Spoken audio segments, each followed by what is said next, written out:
Hello to everyone, welcome to my channel Beauty Tips. सलाह al-Din Ayubi.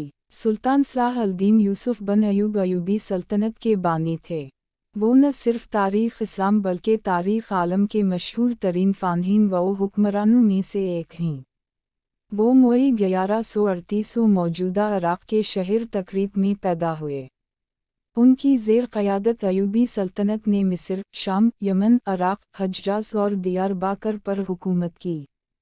सलाह al-Din Ayubi को बहादुरी, फ़ियाज़ी, हसन ख़ल्क़, सख़ावत और बर्दबारी के बाउस न सिर्फ मुसलमान बल्कि ईसाई भी इज़्ज़त की निगाह से देखते हैं। सलाह अल-दीन को फ़ाते बैत अल-मक़दिस कहा जाता है। ये जना जिन्होंने मई 1187 यूरोप की मुत्तहिदा अफ़वाज को अबरतनाक शिकस्त देकर बैत अल-मक़दिस उनसे आज़ाद करवा लिया था। इब्तिदाई दूर डिटी सुल्तान सलाह अल-दीन नस्ला कर्द थे और मई 1138 कुर्दिस्तान के उस हिस्से में पैदा हो जो अब इराक़ में शामिल है। शुरू में वो सुल्तान नूर अल-दीन ज़ंगी के यहाँ एक फ़ौजी अफसर थे। मिस्र को फ़तह करने वाली फ़ौज में सलाह अल-दीन भी मौजूद थे और उसके स्पा सालार शेर को सलाह अल-दीन के चचा थे। मिस्र फ़तह हो जाने के बाद सलाह अल-दीन को 564 में मिस्र का हाकिम मुक़र्रर कर दिया गया। इसी ज़माने में 569 में उन्होंने यमन भी फ़तह कर लिया। नूर अल-दीन ज़ंगी के इंतकाल के बाद सलाह अल-दीन हुक्मरानी पर काबिज़ हो।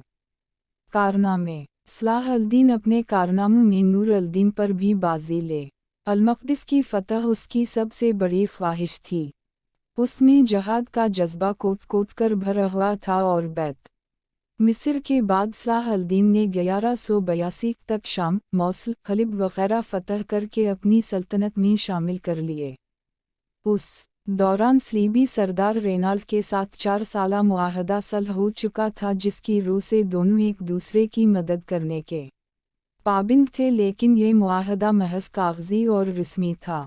सलीबी बदस्तूर अपनी अश्ताल अंगेज़ियों में मसरूफ़ थे और मुसलमानों के काफ़िलों को बराबर लूट रहे